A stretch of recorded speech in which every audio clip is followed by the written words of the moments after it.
Two-headed boy. We stood inside Johnny McKeon's private office. There were no windows. It was impossible to see anything in the dark.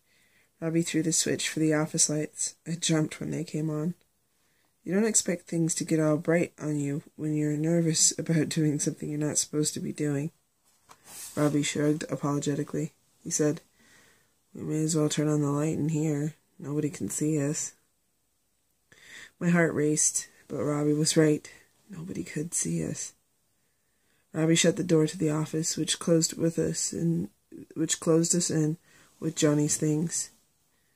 Johnny McKeon's real-life horror show. Johnny McKeon's office smelled the same as the rest of the shop, but wasn't nearly as cluttered. In fact, the office was rather tidy. Rather. I said it again. The 3 walls boxing the office behind the door were lined with dark wooden shelves. Johnny had salvaged the shelves from the Ealing Public Library when it was remodeled 3 years before, the year we were in 7th grade. "Holy shit," Robbie said. Here's why he said it. Johnny McKeon's shelves were full of horrible, grotesque things. They were the kinds of things that no 16-year-old boy can tear his eyes from, and there were 4 16-year-old eyes in Johnny's office. One of the cases displayed another of the McKeon sealed glass globes, but this was different from the peaceful and pleasant nature ball Johnny kept outside in the shop. The globe was about the size of a basketball, and it was propped steady atop a black lacquered stand with a brass plaque in front, as though it was some kind of trophy or shit like that. But this could not have been a trophy.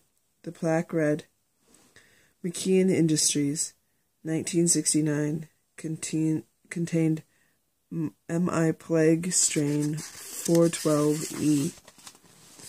Inside the globe was a festering universe. The globe Robbie and I studied held something resembling black, folded, and coiled brain. The thing clearly was not a brain, but the wrinkled patterns on its surface made me think of one. "This has to be like some kind of movie prop or something," Robbie said. "Look around, Rob. All the shit in here looks real," I said. In fact, everything inside Johnny's office was real. We came to find out later.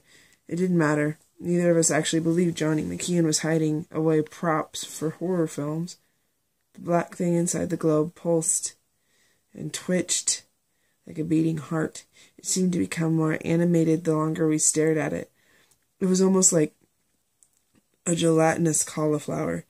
Here and there on its velvet surface, a mound would rise up like a mosquito bite, a black pimple, and then burst open at its peak, little volcanoes erupting. When the pimples burst open, strands of oval globules, pale yellow pearls, coiled and twisted over the surface of the blob, then turned back and sprouted velvet hairs, dissolving back into the surface of the brain thing.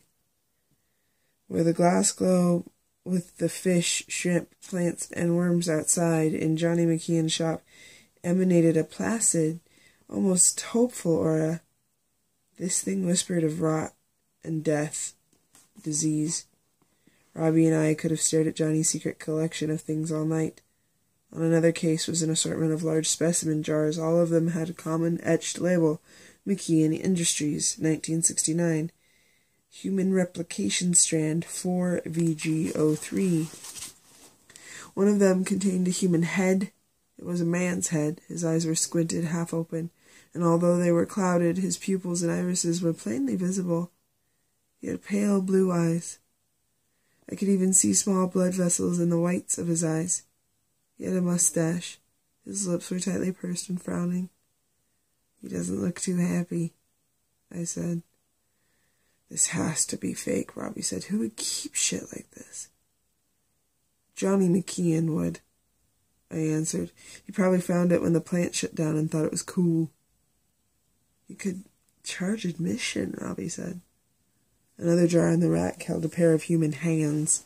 The palms were pressed together. It reminded me of the trite framed artwork depicting disembodied praying hands that hung at teenager eye level above the long urinal in the boys' toilet at Curtis Crane Lutheran Academy. The pictures were there to remind us what good teenage boys do with their hands. The jar beside the hands contained a penis and testicles. The position of the jar has made an artistic statement about what happened to boys who masturbate. That guy probably went to Curtis Crane, Robbie said. His voice shook with nervousness. There is nothing more deeply frightening to a 16-year-old boy than confronting the possibility of losing his penis. We had to leave, but we were mesmerized. But the thing on that particular rack that was most compelling was the jar containing a two-headed boy. It was a whole fetus, bluish in color and clay-like, tiny, but fully developed. Robbie reached up and spun the jar around, making the boy pirouette for us as he floated in the zero gravity of his vacuum jar. His little legs were bowed and folded beneath him. A knotted umbilical strand corkscrewed from his round belly. One hand, its fingers so perfect, rested open, palm up, in front of the knob of his penis. The other hand was clenched in a defiant fist beside his hip, and from the boy's shoulders sprouted two perfect heads, one tilted to the side, resting. Both mouths were open, small black caverns that exposed the ridge of gums and small rounded mounds of the boy's tongues. The eyes were open and hollow. Each plum-sized head was rimmed with a floating tuft of iron-colored hair. There was something overwhelmingly sad about the boy. I couldn't identify what it was. Robbie said, "This isn't right." I said, "I think I know exactly what it'd be like to have two heads like that." The last wall contained specimens of bugs, but these weren't any bugs I'd ever seen. They also floated inside sealed rectangular glass cases filled with preserving fluid. They looked almost like aquariums with alien creatures in them. Some of the bugs in the tanks were as big as middle school kids. They looked like praying mantises, or grasshoppers maybe. The larger tanks only contained parts of bugs, heads, appendages, thoraxes. The heads were as large as mine and Robbie's. The tanks were also labeled McKeon Industries, 1969. Unstoppable Soldier, Strand 4, VG12. "We need to get out of here," Robbie said. I agreed. It was too late, though. Robbie and I were trapped in McKeon's office. Somebody was outside, in the main room of the shop. They weren't making any attempt to be quiet, either. Dun dun dun. Okay. I'm gonna get some sleep. I love you. Have a good day tomorrow.